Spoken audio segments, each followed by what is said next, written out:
আল্লাহ রাসূল সাল্লাল্লাহু আলাইহি ওয়াসাল্লামের জন্ম তারিখকে কেন্দ্র করে একটা আমল বেশি বেশি করা যায়, সেটা হলো প্রত্যেক সোমবারে আমরা রোজা রাখতে হবে। কারণ আল্লাহ রাসূল সাল্লাল্লাহু আলাইহি ওয়াসাল্লাম প্রত্যেক সোমবার রোজা রাখতেন। সাহাবীরা জিজ্ঞাসা করলেন, ইয়া রাসূলুল্লাহ, ইয়া হাবিবাল্লাহ, আপনি সোমবারের দিন রোজা রাখার কারণ কি? আল্লাহ রাসূল বলেন, আমি এই দিনে জন্মগ্রহণ করেছি। তাহলে এই হাদিস দ্বারা বোঝা গেল প্রত্যেক সোমবারের দিন আমরা রোজা রাখি, এটাই হলো আমল। আর বেশি বেশি করে আল্লাহ রাসূলের উপর এই মাসে দরুদ করব।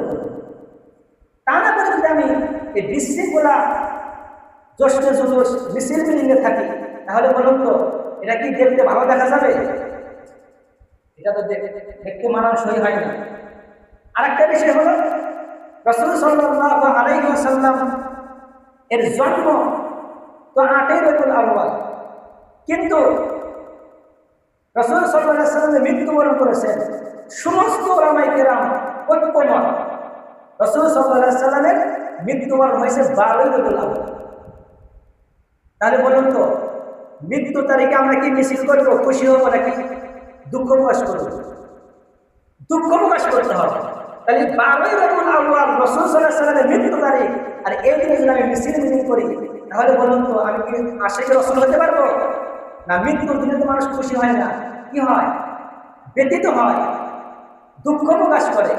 এই কারণে ১২ই রবিউল আউয়ালকে কেন্দ্র করে আমরা কখনো কোনো বাড়িতে ভালো মন্দ খাবারের আয়োজন করবো না, রুটির ব্যবস্থা করবো না, জেলাটির আয়োজন করবো না, কোনো প্রকার মিলাদ কিয়ামের কোনো ব্যবস্থা করা হবে না। কথা বলেন ঠিক কিনা?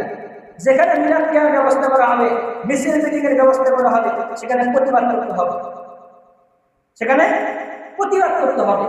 আল্লাহ তাআলা আমাদের সকলকে বুঝার তৌফিক দান করেন, আমিন। রাসূল সাল্লাল্লাহু আলাইহি ওয়াসাল্লামের জন্মটা হলো এই দুনিয়ার মানুষের জন্য কি রহমত। আল্লাহ তাআলা বলেছেন, ওয়া আতাকুমুর রাসূল ফাখুযু, তোমাদের মধ্যে তোমাদের জন্য মুহাম্মদ সাল্লাল্লাহু আলাইহি ওয়াসাল্লাম যা কিছু এনেছেন ফাখুযু, সেগুলো তোমরা গ্রহণ করো, আঁকড়ে ধরো। ওয়া মা নাহাকুম, যেগুলো থেকে তোমাদেরকে নিষেধ করেছেন আনতাহু, সেগুলো থেকে তোমরা নিজেদেরকে বিরত রাখো। আর কি বুঝলাম? রাসূল সাল্লাল্লাহু আলাইহি ওয়াসাল্লাম শরীয়তে যেগুলো কাজগুলো নির্ধারণ করে দিয়েছেন ওইগুলো আমরা করব, যেগুলো নিষেধ করেছেন ওগুলো আমরা করব না। হাদিসে এসেছে বুখারী শরীফের ২৬৯৭ নম্বর হাদিসে এসেছে, আন আয়েশা রাদিয়াল্লাহু তাআলা আনহা قالت قال رسول الله صلى الله عليه وسلم قال رسول الله صلى الله عليه وسلم من أحدث في أمرنا هذا ما ليس فيها فهو رد।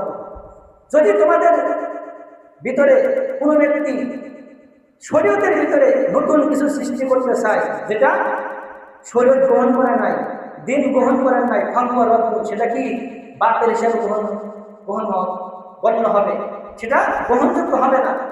তাহলে শরীয়তের ভিতরে যেটা নাই, মিলাদুন নবী, এটা কোনো সাহাবী পালন করেন নাই, কোনো তাবিঈ পালন করেন নাই, কোনো মুজতাহিদিন পালন করেন নাই, কোনো প্রকৃত মুসলমান পালন করেন নাই, তাহলে এটা আমরা পালন করব না। রাসূল সাল্লাল্লাহু আলাইহি ওয়াসাল্লামের জন্মের পরে আম্মা জান আয়েশা রাদিয়াল্লাহু তাআলা অনেকদিন পর্যন্ত জীবিত ছিলেন। তিনি কখনো মিলাদুন নবী, রাসূলের জন্মদিনকে কেন্দ্র করে কোনো অনুষ্ঠান করেন নাই। সুতরাং আমরা রাসূলের জন্মদিনকে কেন্দ্র করে কোনো প্রকার অনুষ্ঠান করব না।